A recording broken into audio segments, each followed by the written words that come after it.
Happy Sunday. Happy Sunday.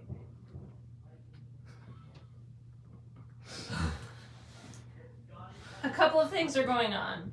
This is day 5 of our 5-day series of Spring into Structure. Another thing that's happening is that usually Sundays are Oh, honey, what are you doing? Leave your clothes on. It's not this kind of video. Sundays are usually a no internet Sundays for us, which will commence as soon as we're done with this video.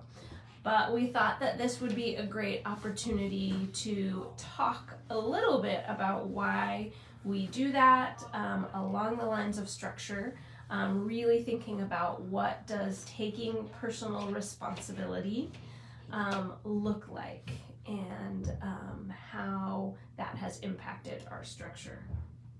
So, again, we talked earlier in the week how, I used to be in youth ministries, and something that we hear a lot is, I'm so busy. I'm sorry, I'm just so busy, and I can't get back to you. I'm so busy, and that happens a lot in pastoral ministry, but I think also just in general, you hear the word, I'm so busy, I can't, I have no time, and there's this celebration of busyness. Or that you wear it as a burden. You wear it as a burden, and there is busyness that is genuine. In my opinion, there's busyness that there's seasons where it's like, you know what, I have to say no to that because I'm doing this other thing. But the big difference here is understanding that the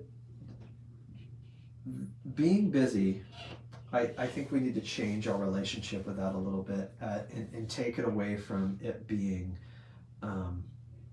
I'm so busy because of my circumstance, poor me, to I'm busy because I'm choosing to be busy in this season and taking some personal responsibility around the choices that we're making. Mm-hmm.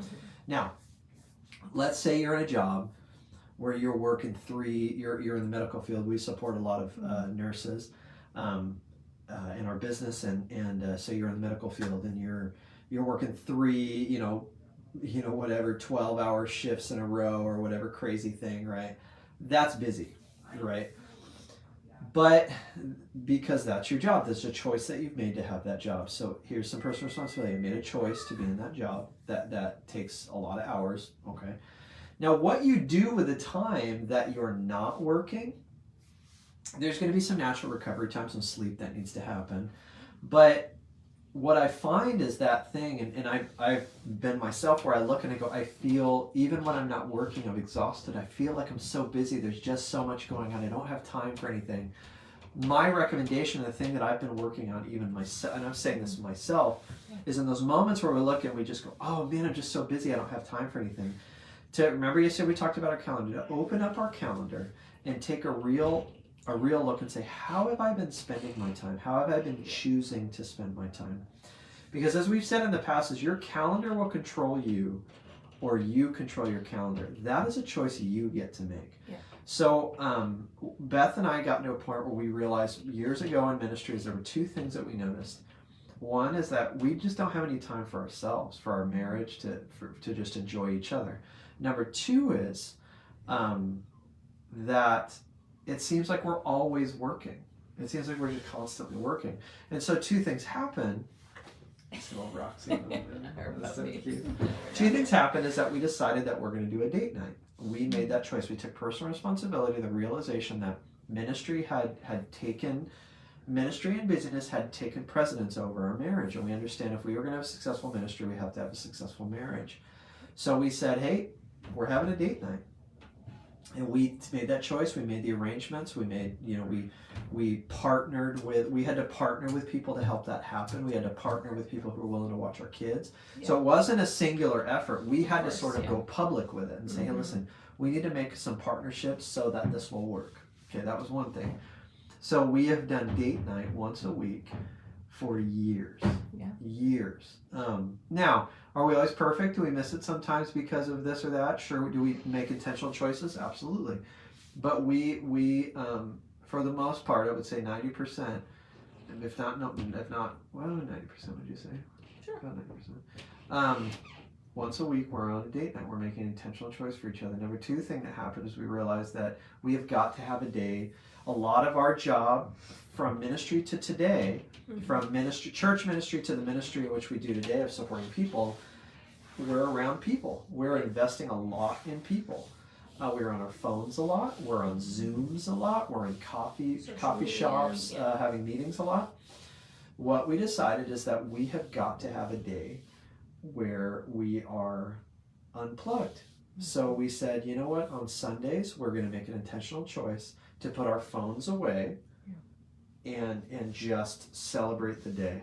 We're gonna have some me time, right? Something that feeds our soul. Right. So it varies, of course. For some people, that means getting out in nature. For other people, that means in a quiet, dark room.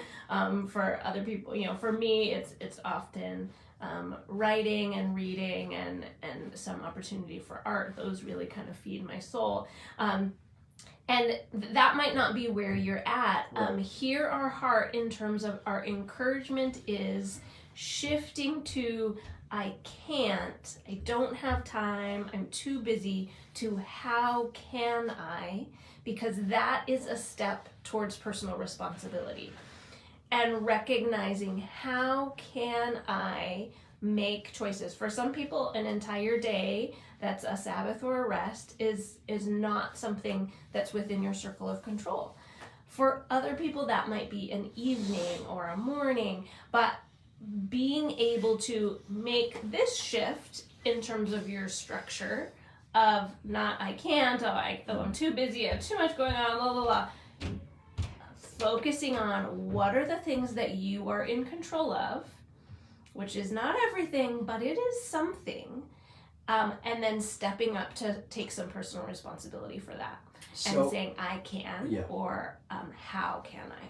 Your calendar will not take care of you. It's not going to create space for you. And the people you serve aren't either. Your kids are not going to make sure that you have space for yourself. Your clients or the people you serve are not going to, you are going to have to do that. Yeah.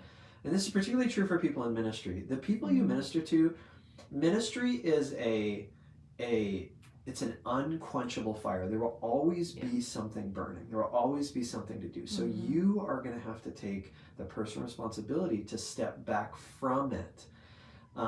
Because ultimately those you minister to need you to do this. Yeah. Because It's you active love. are better fit to serve them when you are taking a day to yourself to be able to invest in your own soul.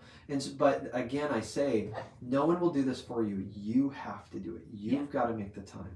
So, if you have kids, little kids, taking a full day to yourself is going to be tough. But can you take an hour? Can you wake up a little earlier? Can you, I'm not saying can you in a judgmental way, like, can't you do this? But ask the question of yourself is, what can I do to take a little time to feed my own soul so that I'm better? And that's why we know in the planes when they say, if you have a child with you, put the air mask on yourself before you put it on them, because if you're passed out, you can't serve them, right? And so think in terms of it is ultimately loving. It's the most loving thing you can do for those you serve is not to selfishly take care of yourself, but to take care of yourself. Because, hey, none of us are Superman, Superwoman. We've got limitations, and so we've got to take care of ourselves. So. And because this whole week we've been talking about structure, and the encouragement is this is worthwhile, because the structure is going to lead you to what you want. We could probably talk maybe we'll talk next week about the power of saying no to things, and what that looks like. But really hearing that the biggest shift that we have seen in our own lives is being able to step forward into personal responsibility, thinking about what is my circle of control. I'm going to stop spending time and energy and focus on things that are outside of my circle of control. I'm going to think about, okay, I can't control everything happening in the world, but I can control myself, how I spend my time in particular ways, and what I do with that time. One of the most loving things you can do for someone is listen to them. And one of the most loving things you can do for yourself is listen. Is to slow down, be still, and just listen to where am I at? Yeah. Like, where's my heart at? Where's my mind at? Where are my dreams? Where's my visions? Where are my hurts? Where am I hurting? Yeah. And to be able to do that, to be able to hear that, you're going to have to slow down and be quiet. You're going to have to just get silent for a little while. And to do that, you're going to have to make some space. Yeah.